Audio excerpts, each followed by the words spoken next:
ہم نے تمہاری طرف ایسی کتاب نازل کی ہے جس میں تمہارا تذکرہ ہے، کیا تم نہیں سمجھتے؟ اعوذ باللہ من الشیطان الرجیم بسم اللہ الرحمن الرحیم وَلَقَدْ أَخَذَ اللَّهُ مِيثَاقَ بَنِي إِسْرَائِيلَ وَبَعَثْنَا مِنْهُمْ 12 نَقِيبًا وَقَالَ اللَّهُ إِنِّي مَعَكُمْ لئن أقمتم الصلاة وآتيتم الزكاة وآمنتم برسلي وعزرتموهم وأقرضتم الله قرضا حسنا لأكفرن عنكم سيئاتكم ولأدخلنكم جنات تجري من تحتها الأنهار فمن كفر بعد ذلك منكم فقد ضل سواء السبيل۔ اور یقیناً اللہ نے بنی اسرائیل سے عہد لیا تھا اور ہم نے ان میں سے 12 نگراں مقرر کیے تھے، اور اللہ نے کہا تھا کہ میں تمہارے ساتھ ہوں اگر تم نے نماز قائم کی، زکوٰۃ ادا کی، میرے پیغمبروں پر ایمان لائے، عزت سے ان کا ساتھ دیا اور اللہ کو اچھا قرض دیا، تو یقین جانو کہ میں تمہاری برائیوں کا کفارہ کر دوں گا، اور تمہیں ان باغات میں داخل کروں گا جن کے نیچے نہریں بہتی ہوں گی۔ پھر بھی تم میں سے جو شخص کفر اختیار کرے گا تو در حقیقت وہ سیدھی راہ سے بھٹک جائیں گا۔ یہ میں نے آپ کے سامنے سورہ مائدہ کی آیت نمبر 12 تلاوت کی اور اس کا لفظی ترجمہ پیش کیا۔ اس سے قبل ہم سورہ مائدہ کی آیت نمبر 11 تک کا مطالعہ کر چکے ہیں، اس کی تفسیر دیکھ چکے ہیں۔ اب انشاءاللہ آیت نمبر 12 اور اس سے آگے کی تفصیلات ہم دیکھیں گے۔ سورہ مائدہ جو شروع ہوئی تھی تو شروع میں اللہ تعالیٰ نے فرمایا تھا کہ اے ایمان والو، تم سے جو عہد لیا گیا ہے اس عہد کو پورا کرو۔ اس کے بعد بھی پھر عہد کی بات آئی کہ اللہ تعالیٰ نے مسلمانوں سے عہد لیا، بلکہ جب انسان کلمہ پڑھتا ہے کہ لا الہ الا اللہ، نہیں ہے کوئی معبود سوائے اللہ کے، تو گویا کہ وہ ایک عہد لے لیتا ہے کہ میں اللہ پر ایمان لاتا ہوں اور اللہ کو ہی اپنا حاکم مانتا ہوں، اپنا رب مانتا ہوں، اپنا خالق، اپنا رازق اللہ ہی کو مانتا ہوں، ایک عہد لے لیتا ہے وہ۔ اور پھر اس کے بارے میں آیا تھا کہ وہ عہد کو پورا کرو۔ تو اللہ تعالیٰ بتا رہے ہیں کہ جس طرح سے ہم نے تم سے عہد لیا اور تم سے مطالبہ کر رہے ہیں کہ اس کو پورا کرو، تو اسی طرح یہ جو بنی اسرائیل تھے، جو اہل کتاب تھے، یہودی اور نصرانی، جیوز اور کرسچن جو لوگ تھے، ان سے بھی ہم نے اسی طرح کا عہد لیا تھا اور ان سے بھی ہم نے مطالبہ کیا تھا کہ تم بھی یہ جو عہد تم نے کیا ہے، جو پرومس تم نے کیا ہے، اس کو تم بھی پورا کرو، لیکن انہوں نے پورا نہیں کیا۔ تو پھر پورا نہیں کیا تو اللہ نے ان کے ساتھ کیا معاملہ کیا؟ اب ہم سوچیں گے کہ یہ ہمارے لیے کیوں ضروری ہے کہ بھائی انہوں نے عہد پورا نہیں کیا، اللہ نے ان کے ساتھ جو بھی معاملہ کیا وہ ایک ہسٹری ہے، ایک تاریخ ہے۔ یہ تاریخ نہیں ہے، ہسٹری نہیں ہے، یہ ہمارے لیے عبرت ہے۔ اللہ تعالیٰ اس لیے بتا رہے ہیں کہ دیکھو ہم نے ان سے عہد لیا تھا، انہوں نے پورا نہیں کیا، پھر ہم نے ان کے ساتھ کیا معاملہ کیا، تو تم بھی اگر عہد کو پورا نہیں کرو گے تو تمہارے ساتھ بھی پھر یہ معاملہ ہوگا۔ یہ بتانے کے لیے ہے وہ، جیسے ہوتا نا اسکول میں کوئی ٹیچر بچوں کو کبھی ڈرانے کے لیے ایسا بتاتا ہے کہ دیکھو ایک بچہ، پچھلے سال ایک بچہ تھا، وہ اس نے ایسی ایسی حرکت کی تھی تو میں نے اس کو ایگزام میں نہیں بیٹھنے دیا۔ تو اس کا مطلب کیا ہوتا ہے کہ تم بھی اگر ایسی حرکت کرو گے تو تم بھی ایگزام میں نہیں بیٹھ پاؤ گے، یا تم کو بھی اسکول سے نکال دیا جائے گا۔ یہ مطلب ہوتا ہے بتانے کا۔ تو یہود و نصارہ کا جب اللہ بار بار تذکرہ کرتے ہیں، ان کے بارے میں بتاتے ہیں، تو مطلب یہ ہوتا ہے کہ دیکھو تم کو اس سے بچنا ہے، کیونکہ ہم نے ان کے ساتھ یہ معاملہ کیا تو تمہارے ساتھ بھی پھر یہ معاملہ ہوگا۔ تو ان سے بھی ہم نے عہد لیا تھا، تو اس لیے اللہ تعالیٰ ان کا بھی ذکر کر رہے ہیں ساتھ میں۔ تو ہم نے بنی اسرائیل سے عہد لیا تھا، اور وَبَعَثْنَا مِنْهُمْ 12 نَقِيبًا، اور ہم نے ان میں 12 نگراں مقرر کیے تھے۔ مطلب جو بنی یہودی جو تھے، بنی اسرائیل جو تھے، وہ 12 قبیلوں میں بٹے ہوئے تھے۔ یعقوب علیہ السلام کا نام ہی اسرائیل تھا، انہی کے بچوں کو بنی اسرائیل کہتے، چلڈرن آف اسرائیل۔ یہ جو اسرائیل نام ہے وہ اسی کے اوپر بنا ہوا ہے، یعقوب علیہ السلام کے نام پہ۔ یعقوب علیہ السلام کا لقب اسرائیل تھا، تو ان کو کہتے چلڈرن آف اسرائیل، بنی اسرائیل۔ تو بنی اسرائیل میں 12 قبیلے تھے، اس لیے کہ یعقوب علیہ السلام کے 12 بیٹے تھے، 12 اولاد تھی، اور ہر بیٹے کا جو خاندان تھا اس سے جو نسل چلی وہ الگ الگ قبیلوں میں بٹ گئے تھے۔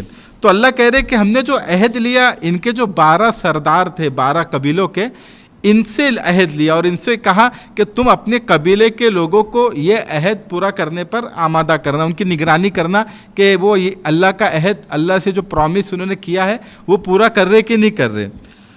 وقال اللہ انی معکم، اور پھر اللہ نے کہا کہ اگر تم یہ سب چیزوں کو پورا کریں گے تو پھر اللہ تمہارے ساتھ ہے۔ تمہارے ساتھ ہے مطلب اللہ کی مدد تمہارے ساتھ ہوں گی، اللہ تم کو عزت دیں گا، تم کو غالب کریں گا، دشمنوں پر غالب کریں گا، یہ اللہ نے فرمایا۔ اور شرط کیا رکھی کہ جیسے لئن اقمتم الصلاۃ، اگر تم نماز قائم کرتے رہے۔ یہ نماز جو ہے یہ صرف ہماری امت میں نہیں ہے، حضرت محمد صلی اللہ علیہ وسلم کی امت میں نہیں ہے، یہ سب میں تھی نماز۔ بنی اسرائیل کو بھی نماز کا حکم تھا، وہ 3 نمازیں ان کی تھی، حضرت موسیٰ علیہ السلام کے دور میں جو نماز تھی، ہماری 5 نماز ہے لیکن نماز اس وقت بھی تھی۔ وَآتَيْتُمُ الزَّكَاةَ، اور زکوٰۃ تم دیتے رہو گے۔ وَآمَنْتُمْ بِرُسُلِي، اور میرے جتنے بھی رسول آئیں گے، یعنی موسیٰ کے بعد علیہ السلام کے بعد اور جو رسول آئیں گے سب پر تم ایمان لاتے رہنا، یہ بھی تم سے پرومس کیا گیا۔ لیکن اللہ کے نبی پر وہ ایمان نہیں لائے تو گویا کہ اپنے پرومس کو انہوں نے توڑ دیا، اپنے وعدے کو توڑ دیا۔ وَعَزَّرْتُمُوهُ، اور ان کی عزت کرنا، لیکن انہوں نے عزت نہیں کی، نبیوں کو قتل کیا، نبیوں کے بارے میں برا بھلا کہا۔ وَأَقْرَضْتُمُ اللَّهَ قَرْضًا حَسَنًا، اور اللہ کو قرض حسن دیتے رہنا۔ قرض حسن کا اصل مطلب تو یہ ہوتا ہے کہ جیسے ایک انسان کسی کو قرض دیتا ہے، جیسے کسی نے 10,000 روپے قرض دیا، اب جس نے قرض لیا اب وہ جب قرض لوٹا رہا ہے تو بہتر یہ ہے کہ اس میں کچھ اضافہ کر کے لوٹائے۔ جیسے 10,000 روپے لیا قرض تو 10,500 دے دے، اور یہ کہے کہ بھائی مجھے بہت ضرورت تھی، اس موقع پر تم نے قرض دیا، مجھ پر احسان کیا اور اب میری ضرورت پوری ہو گئی، یا مجھے اس سے نفع بھی ہوا، میں نے کچھ کاروبار میں لگایا تھا، تو بڑھا کے دینا، یہ اس کو قرض حسن کہتے ہیں۔ طے کرنا یہ سود ہے، مطلب وہ طے کر دے کہ بھائی 10,000 روپے میں دے رہا ہوں، اب تو مجھے 11,000 روپے واپس کرنا، تو یہ جو طے ہو گیا، جو کانٹریکٹ ہوا، یہ سود ہے، یہ لینا جائز نہیں ہے، نہ دینا جائز ہے نہ لینا جائز ہے۔ لیکن قرض لینے والا خوشی سے پیسہ بڑھا کے دے سکتا ہے، اس کو قرض حسن کہتے ہیں کہ تھوڑا بڑھا کے دینا اس کی حوصلہ افزائی کے لیے۔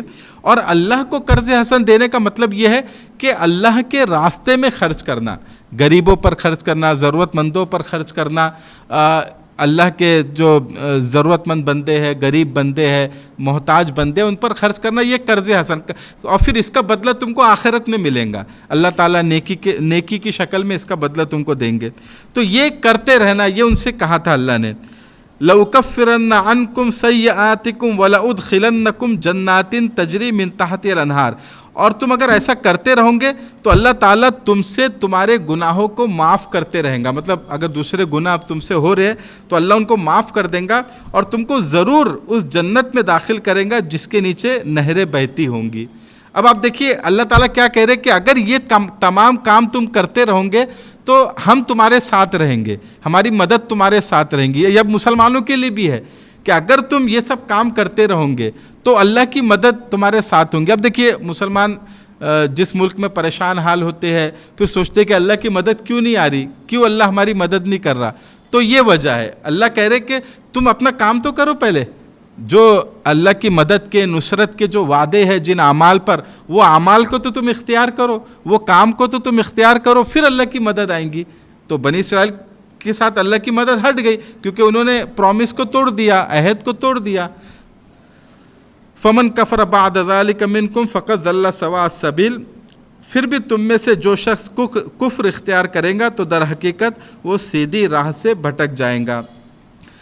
فبما نقضهم ميثاقهم لعناهم وجعلنا قلوبهم قاسية يحرفون الكلم عن مواضعه ونسوا حظا مما ذكروا به ولا تزال تطلع على خائنة منهم إلا قليلا منهم فاعف عنهم واصفح إن الله يحب المحسنين۔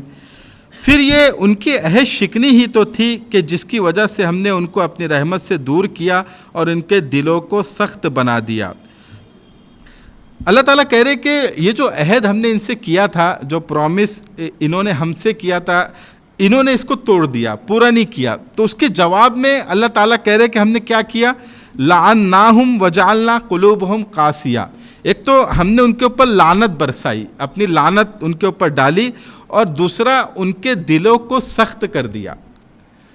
لعنت برسانے کا مطلب یہ ہے کہ اللہ تعالیٰ نے ان کو اپنی رحمت سے دور کر دیا۔